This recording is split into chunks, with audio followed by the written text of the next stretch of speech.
Hello and welcome back to In the Box Part 2.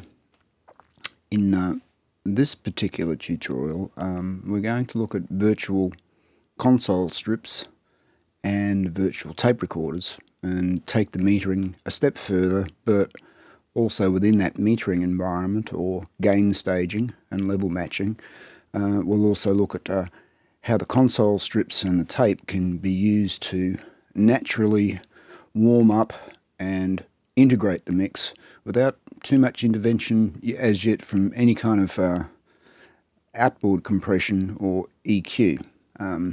Non-linear summing from the console has some very nice effects, including crosstalk, and obviously the tape emulations can do a little bit of saturation and natural dynamics and natural EQ depending on how hard they're hit. We're also going to have still a little bit of reliance on the test tone to set this up, and also a lot of reliance on metering and so forth. I'd just like to point out that eventually with this kind of practice regime, there's not quite so much dependence on metering and tones once you get used to it, but I think that's the point about practice sessions versus professional sessions. You practice like this and you look closely at things and you develop a regime, and eventually that becomes a little bit more transparent. But still, for now, we've got an over-reliance on tones and metering just to get that going. Before we get into the session proper, we're going to have a look at a few options for console strip plugins and tape plugins. This one we're looking at is made by Sonomus. It's called the Statson. As you can see, it has a little bit of control over filtering and gain, as well as some very good metering.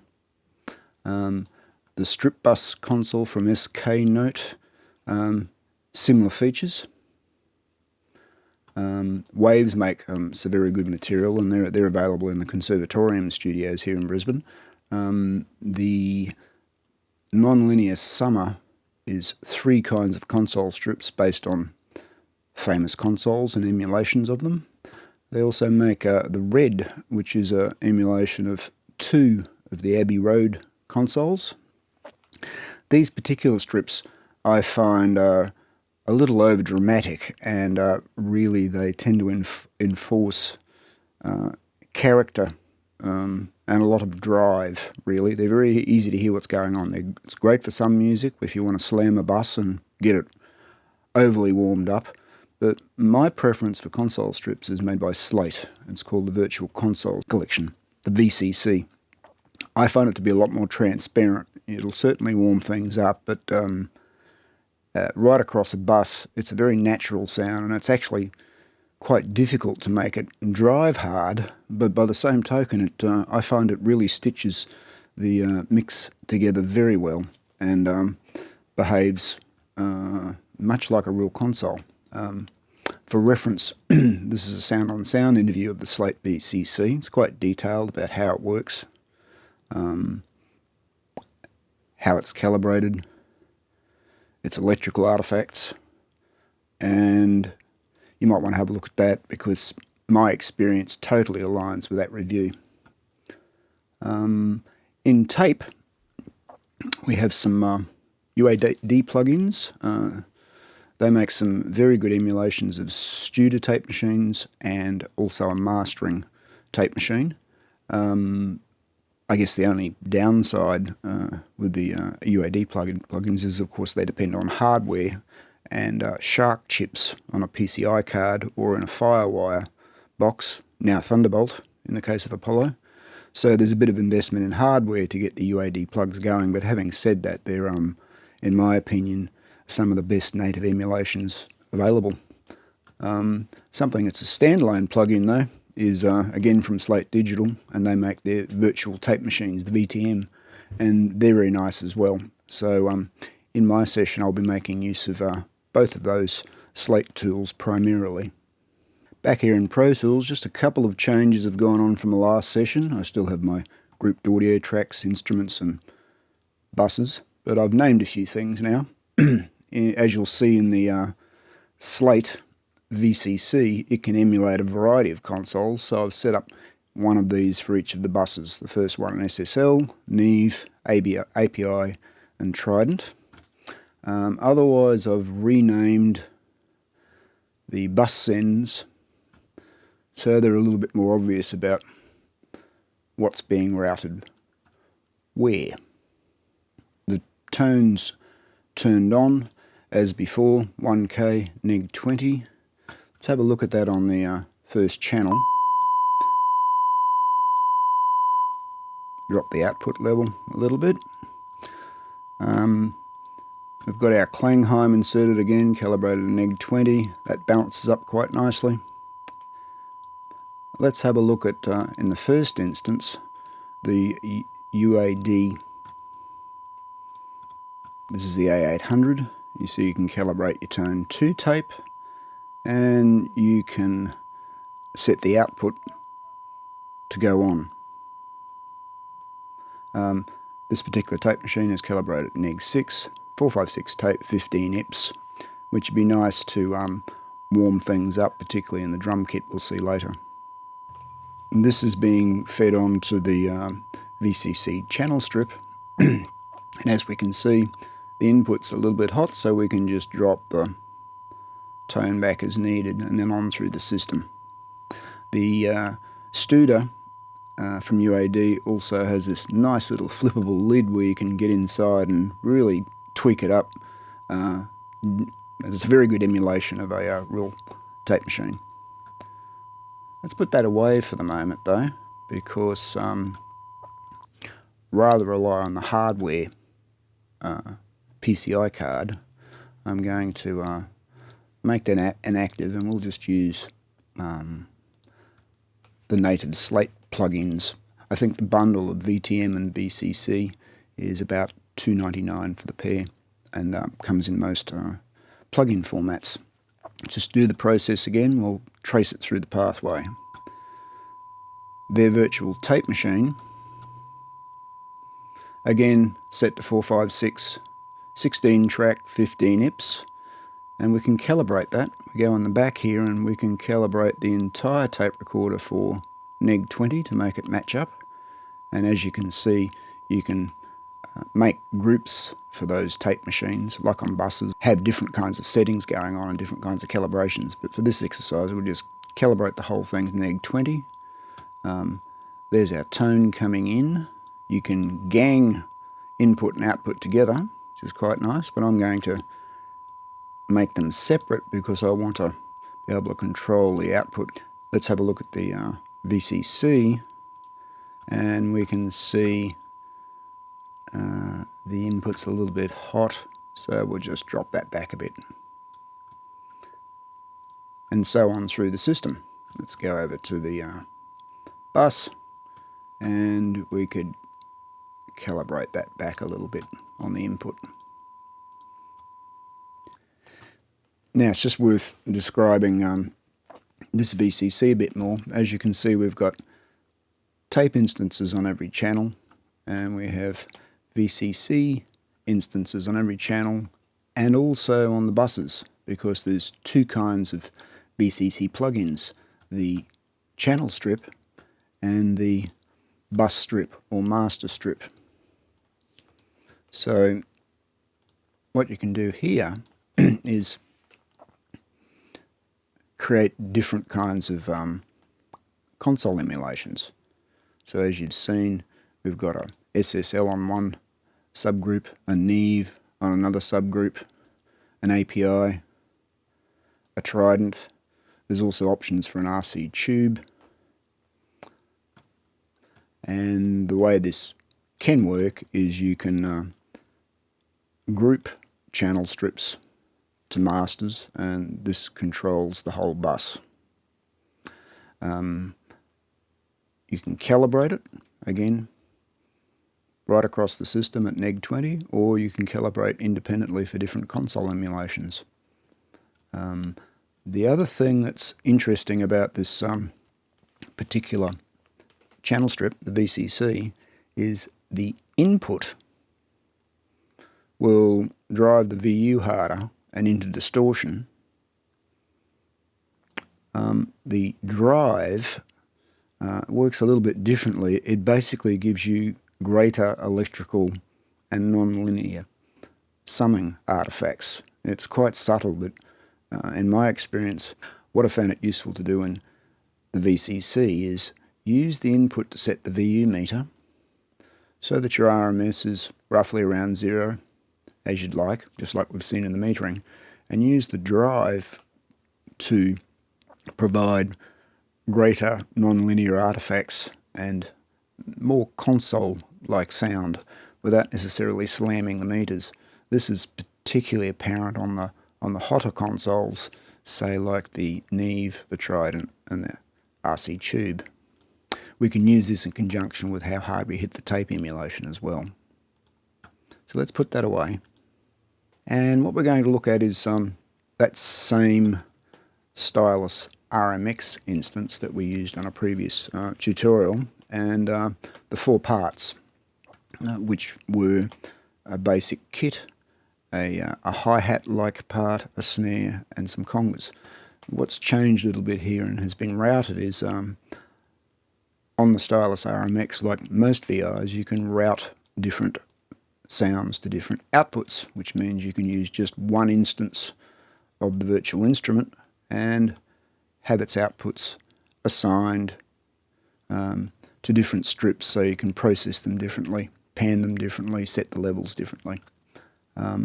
So in this case, we have each input for the RMS is a different MIDI channel, and each output, apart from the original, which of course the VI is on that track, the outputs are routed to different track inputs. So we'll just have a little bit of a play of that. There's our snare, congas,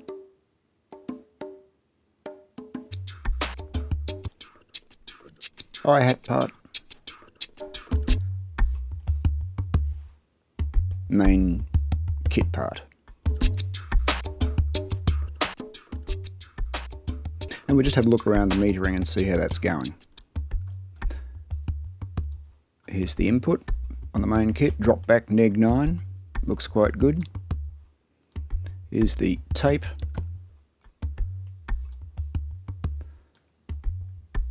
Hitting that just a little bit hard to warm it up. Here's the VCC channel. It's looking good, around about 0. And here's our master, which has been dropped back a little bit. Here's our mix bus. And then, just in case, I have trims, so I can settle this up and drive it and pull it back a little bit to get my reference of 0 fader equals neg 10. So let's have a look at that. Say on this snare here, let's solo this. Go to the VTM.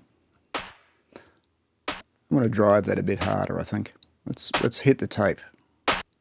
You hit the tape quite a bit harder, but we brought the level up. Okay. Let's go to the VCC channel. Drop the output down. Right. Not bad. Let's have a look at the trim now on the output, because this has still come up a little bit, and I'm going to drop that trim back a little bit to about neg 10. There we go. And we can progress this across each of the sounds. Okay, so let's go and have a look at the master bus. All of these are being driven and balanced via the tape. The tape's being slammed a bit more in some cases, the channels pulled back a little bit in some cases, and the trim to balance it right across the board at 0 equals neg 10, but also now using a bit of fader to balance it. Going into the Neve bus, let's have a look at the input gain. Pull back a little bit, pretty much exactly where I want it to meter in terms of RMS and peak. let's have a look at the mix bus. So the input's quite good, sitting around the neg mark, lining up with the trim that we just set. But I think I might like to push the drive a bit harder on this bus, so let's just wind it right up. Okay.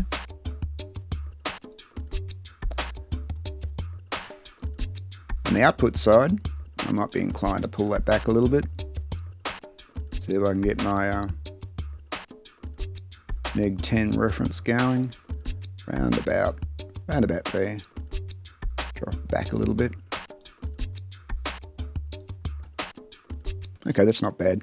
Now remember, this is only looking at drum part. As we add and add more things, we'll get more and more channels coming across the buses and overall starting to pick up the whole mix and the way the mix engine is being driven. So this is quite conservative at the moment because we're really just using one drum kit and 4 output channels, as you can see. So let's have a listen and compare that, see if we can hear any difference. We're driving some of the tape nicely, and as we saw on the group bus, we're driving that as well. So bypass the tape, bypass the channel.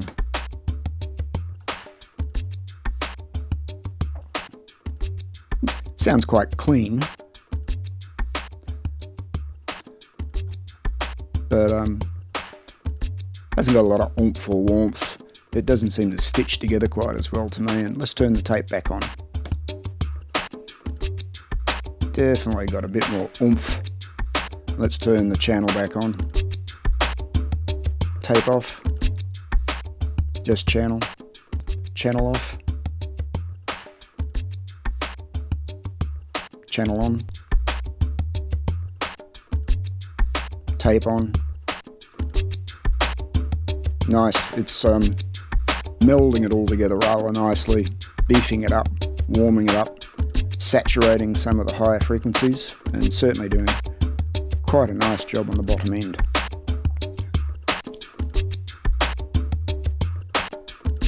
Now let's have a look at the master fader. Everything's routing to it. As you can see, the levels metering quite a bit back there, but one of the things to note in Pro Tools in particular is the master fader works very differently to any other kind of fader. All other faders, the plugins on that track are all pre-fader, which means if you use the fader on the console, it has no effect on the plugins, as you'd expect.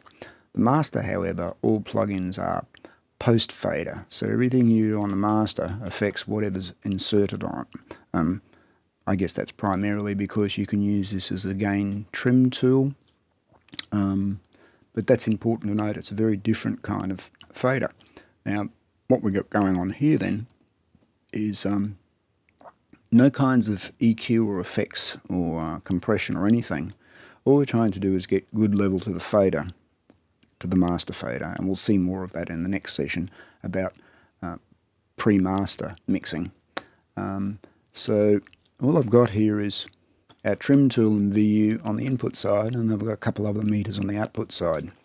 I'll run a bit of this and have a look at it, and what you'll see is it's not too easy to get it sitting within the dynamic range we might want to for printing, and it then begs the question of just a little bit of dynamics here and there, as we'll see in the next session, to bring it within range.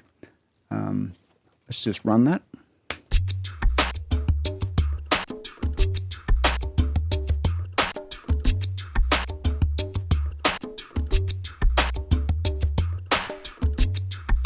So it's not all that hot. I'm going to lift that by about 3 dB, see what that's looking like. Looking a little better.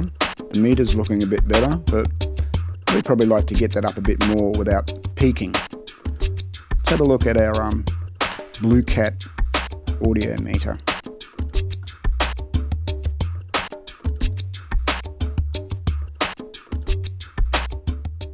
Now, This is currently set to K20, a Bobcat's scale. We can also use a variety of other measurements we can flick around with, but basically the K20 scale gives us a dynamic range of plus 20, which is probably quite useful for this stage of the mixing process, but it also shows us where we might like our RMS to sit around here. So I'll turn up the meter again, and we can see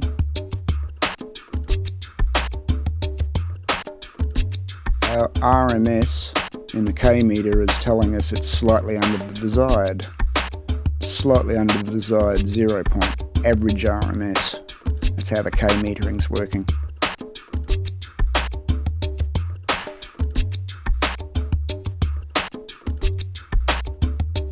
We could also look at this in another meter, the TT dynamic range meter, and run that again.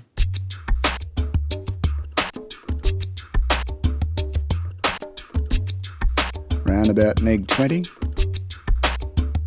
peak about neg 4, a dynamic range of around about 15 or so dB.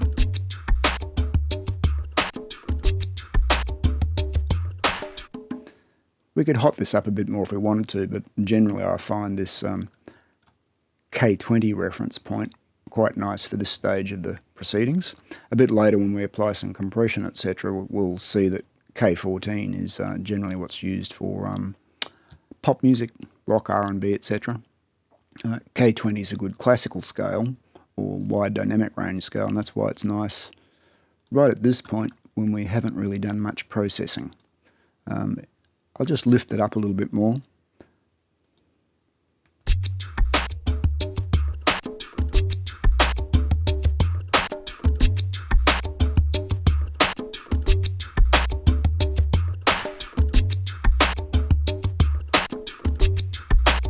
Now here, if I run the K14 meter for music, we can see it's going to be quite hard to get our dynamic range sitting there without peaking.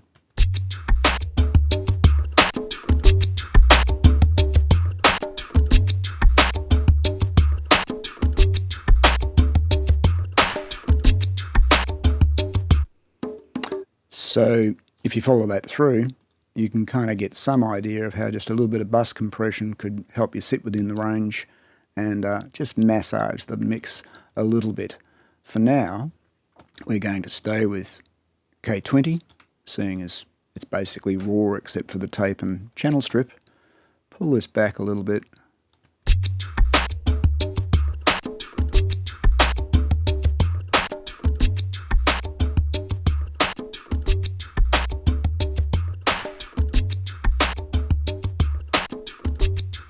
And here what we're getting is a very nice relationship between digital meters and the VU meters. It's telling us our average RMS for the CATS K20 is very close to 0.